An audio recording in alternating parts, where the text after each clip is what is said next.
That's a good request. This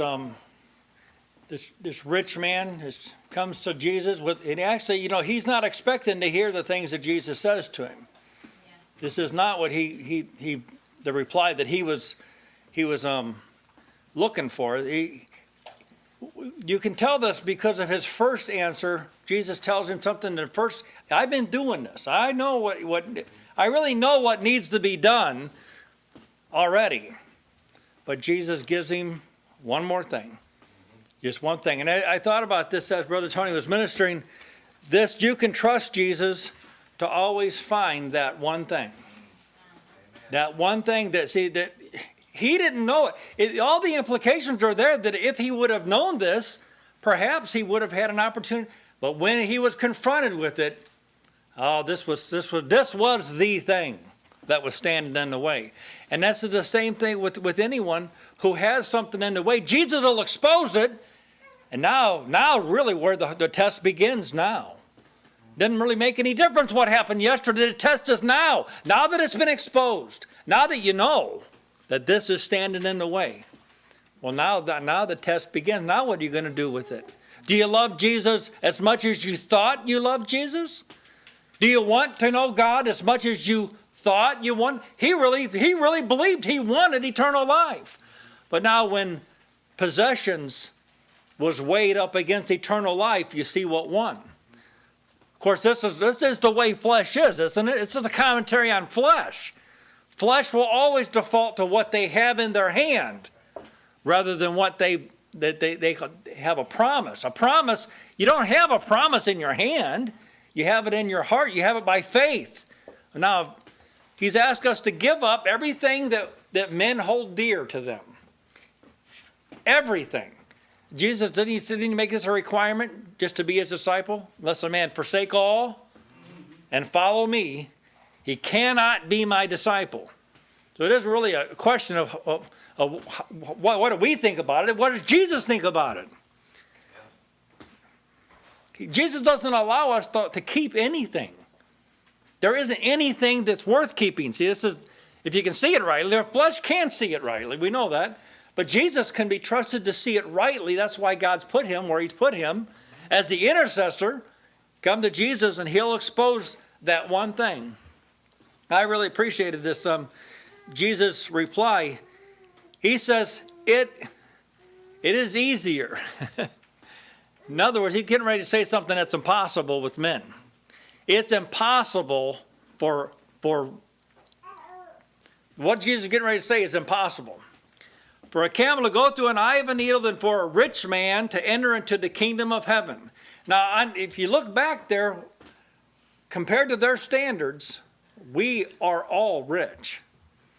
We all fall into this category. Now, I make this point only because to place the emphasis on God has done something. With God, all things are possible, right? Isn't that what Jesus said? So see, even though we live in a culture where there's an abundance around us, it doesn't have to overcome you. Jesus can, even out of this culture, we might say even in America, God can save a few people. He can do it. How does he do it? The same way. They have to deny, forsake all, and follow him. Now, if that's done, this was a valid offer that Jesus made to this man. That if he would have gone and sold everything and gave it to the poor and come and followed him, he would have been received by Jesus. This was a valid offer. Yes. Now, I like the way, another thing that I'd never seen in this before, is that Jesus asked him to sell it. Notice he didn't say, go just give it away to everybody. Hurry up. But it was in the selling of it, see, that the realization would be seen that this is not worthy of that. It's then when you actually are forced to give it up at that point. Why do you give it up? You've seen this is not as good as that. And it's when that realization is made that, well, selling it becomes actually a privilege that I can actually, it's not like you're trading for salvation. It's not, in a sense though, see, this has to be done. But only you can do this. The thing that he asked a rich man to do, only he could do it. Now, another rich man, he may not ask him to do that thing. Maybe that's not the thing that's standing in the way. But he'll find the thing that's standing in the way, whatever it is. But it's as you come to realize this it's not worth giving up eternal life for this. I think on the day of judgment we will be amazed at what some people have traded for eternal life.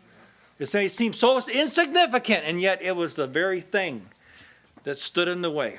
Jesus asked him a very pointed question. If you would be perfect. Which implies that nobody that's not perfect can get in. You have to be perfect. He's going to purge out of you these things that are keeping you. This was keeping him from being perfect. He thought he was. I've done it all from my youth. There's one thing that's keeping you from being perfect. Give it up. Well, for this man, Jesus had illuminated that single thing, this one thing. Now, for each of us, see, that we've started on a road where it seems to me anyway, I know you've all experienced this, that he'll show you that one thing, and then there'll be one more thing. There'll be one more thing. See, he doesn't give you them all at one time. You start walking with Jesus, and he'll start illuminating, and it won't even necessarily be a sinful thing. It'll just be something. This is something that if you get rid of that, you'll be able to run faster. And so I appreciated these words today. I like the reference to classic Adam. Can you see classic Adam at work in all of us? There's a sense or part of you that has to constantly be crucified. I like that. This is classic Adam.